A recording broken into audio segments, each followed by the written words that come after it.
June 2nd, 2016. And this blog is entitled, Brown Girl, Who Are You? As I went into the bathroom, I looked straight ahead. I didn't want to look to my left because of the frightening image that would appear out at me. I would fix my eyes on the shower curtain directly in front of me as if my reflection would not appear in the mirror to the left. I would drudge having to do my hair because that meant I would have to see my reflection of this thing that had worn down eyes almost as a raccoon. This scary object had no real shape. It almost was like a blob. It was tall and awkward. I would look in the mirror and try to figure out what it was. I would say to the image, how can you make up so no one can recognize the real you? Sometimes the image would have water pouring from its eyes. It may even cringe at the sight of what it looks like. It wore many faces, from hurt to rejection to abandonment to molestation to fear to unworthiness. At times, it even wore the face of shame and guilt. The image would say, get it together. You can't allow others to see you with all these bruises and marks on that ugly brown skin of yours. So I would put on eyelashes to cover the weakness in my eyes. I would put on concealer to cover up the dark brown around the eyes that almost looked as though I had been beaten and someone had blacked both my eyes. I would put on foundation because it would hide the marks of hurt, anger, abandonment, molestation, and fear. I would put on jewelry to cover up the marks from the chains that had me in bondage. I would put on clothing because they would cover the awkwardness of my body image. Once fully covered, I would pull each side of my mouth outward so that I wore a smile. I would walk out the door and place my sunglasses on my head so that it would hold down this stringy mop that sat on top of my head. I would get into my fancy car that I could barely pay for and go to my cushy job that I had no clue what I was doing. I would do this day in and day out, wondering why my skin was so brown, weathered, and torn. I would date men that fit the image of what a woman was supposed to look like, because in reality, I couldn't love them because I didn't love myself. I would lay in the bed next to them and say, why are they here? I'm just another piece of meat to them. I would take control of the situation because I knew it wasn't me that they really wanted, is what I could do for them. So I would want them to feel the pain I felt day in and day out, so I would control them through my body.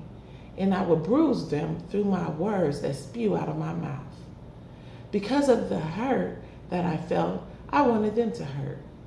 Hurt people hurt people. I would demean their manhood by challenging them every time I got a chance.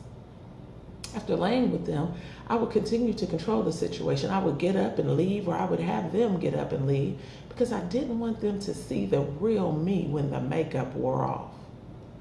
I went on for years surviving this way, not knowing what it was to live, avoiding mirrors as much as possible, putting on my mask of makeup daily so that no one could see close up the real me. I was a walking zombie with no light on the inside. I would hide behind the mask in the secrets of my mind. One day, while wearing the mask, one of my close friends asked me to speak at her women's conference. I couldn't believe that she thought enough of this ugly me to speak. I asked her what was the title of her conference, and she said it was, "What Hat Are You Wearing?" I began to write, and I pulled out the Bible and opened it up and said, "Lord, give me a word for these women." I said to myself, I am not wearing a hat, but I have been wearing a mask for years. When I opened the Bible up and turned me to the book of Esther, and as I read the book of Esther, this woman was like me in so many ways. She was a woman who had to wear a mask to go into the king's temple. Esther was idolized for her tenacity and her beauty, but not for her struggle. As I continued to read the book of Esther, tears began to flow from my eyes that had been so dark. It seemed it had no soul. The tears left streaks in the concealer that covered the dark circles around the eyes. The lashes that covered the weakness in the eyes fell to the floor.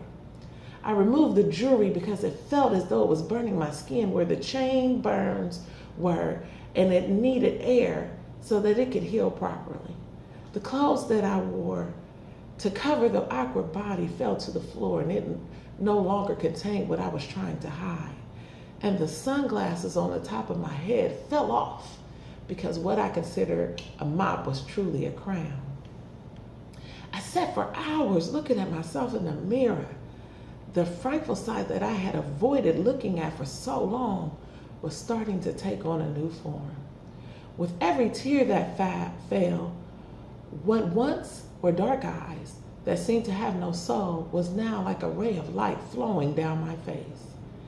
The concealer that once was covering the darkness around the eyes began to wash away, and what was once dark, the pigment began to come back into my eyes, and they began to have life. I began to look in the mirror and say, "You are beautifully and wonderfully made." That with each flaw, there is a testimony. That with every pain I've experienced, there's a witness of God's healing power. With every hurt, it was replaced with love. With every fear of God has given was peace. Abandonment was replaced with the people who stepped up and reminded me that we live in a community and I don't have to go through anything alone. Brown skin, beautifully and wonderfully made, tall and statuesque, made in the potter's hand in the image that he created. Brown skin, you're beautiful and you're wonderfully made.